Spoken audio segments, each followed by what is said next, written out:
Reflections on and during my mother's grief. Me and my dear mother. Thank you, sir. Considerations. After 29 days in the ICU, my mother died of multiple organ failure. During this time it was mandatory to have a companion at all times, so we took turns in the family, me, my sister, my wife, brothers and sister-in-law. The purpose of this reflection is to alleviate some of my pain by sharing with all of you some reflections that can help you or someone who will face everything I faced and am facing and will continue until my own departure. Why do we suffer? In this relative and fleeting world, love and suffering are inseparable. One cannot have and live without the other.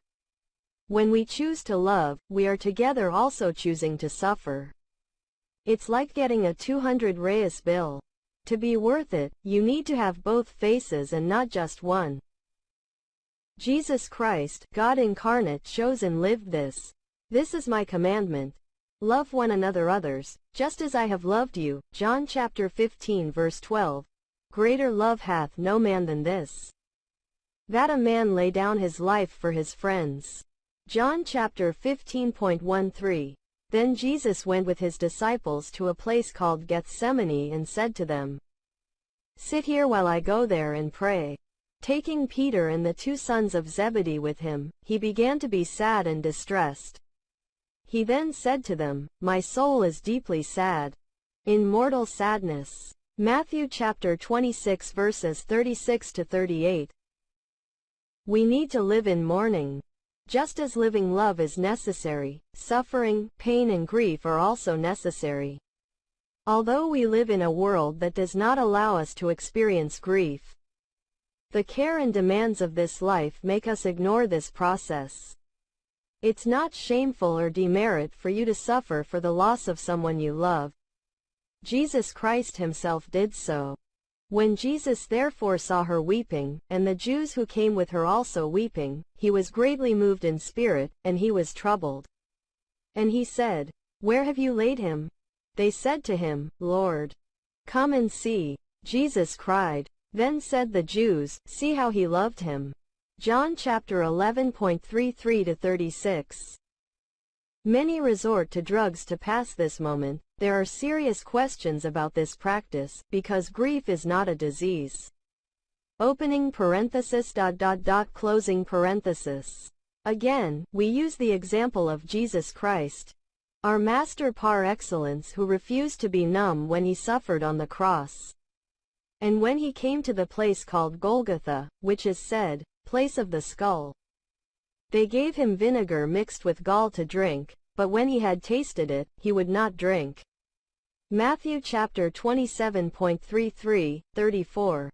Living is a particularity of every being. We are unique beings and therefore our experiences are unique. Each one will react due to their nature, their love and coexistence with the person who left. You can't measure the suffering of the other, so don't judge and much less sentence. Learning to live with death. Everyone must live the experience of grief to have the opportunity to see life from other angles. You should always ask yourself, what is or should be most important in this life?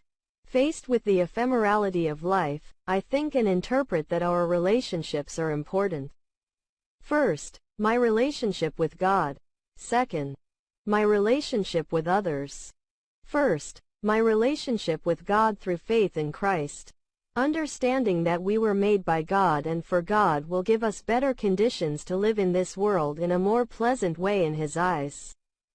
Without a spirit of pride, arrogance and superiority to others, at the end of the game, top, queen and king all go into the same box. Second, my relationship with others. People are more important than material goods. Being aware that we are all brothers and sisters is essential to have healthy relationships and not toxic ones. Illness is a divine school, for the patient as well as for family members and everyone close to them. If we are sensitive to God's working, He will show and teach us great and wonderful things in the process. The patient detaches himself from this charming but illusory world, yes. Because at one point you have everything in your hands and suddenly it simply evaporates, and the family members are resigning that life is coming to an end and they end up accepting the departure. Better. Practical lessons in disease treatment. We live in a capitalist world where everything is traded for profit. In medicine it could not be different. Exclusive use for customers. We need to understand that there are different diseases, some with cures, others that must be treated to give the patient the best possible quality of life, and unfortunately there are those that will lead to death quickly.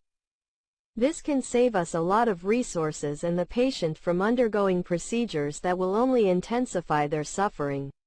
Simplicity must be a priority in material matters. As I said, today everything is a trade and profit maximization is the motto.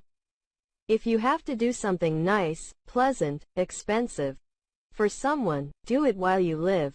Don't use the funeral to fix something from the past.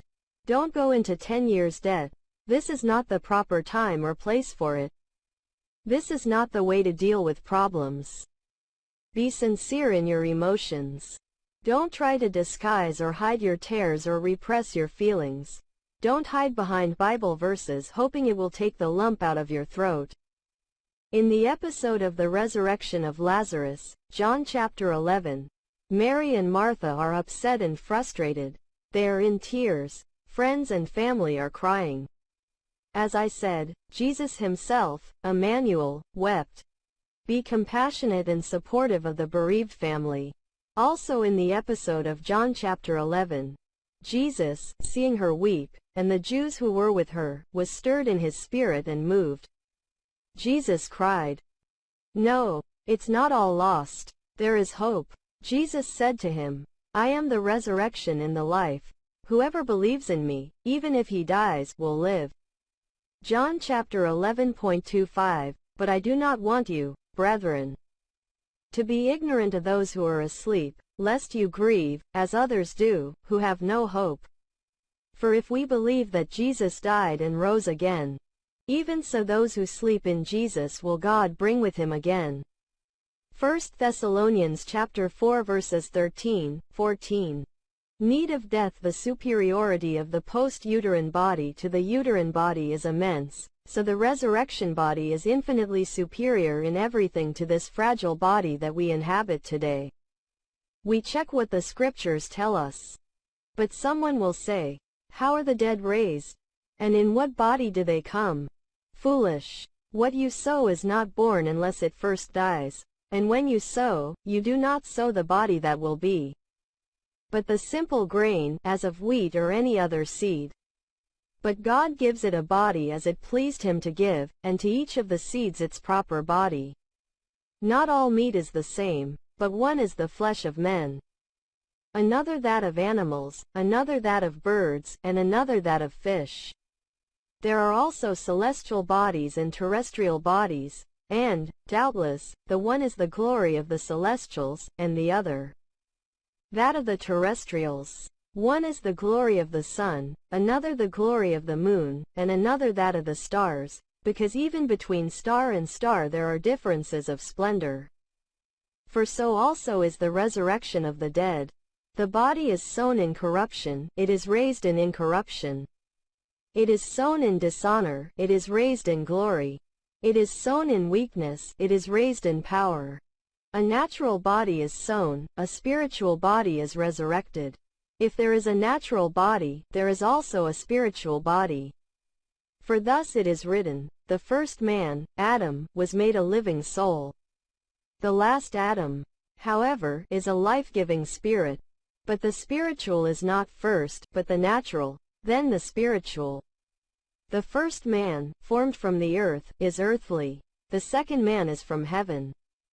As the first earthly man was, so are the other earthly men.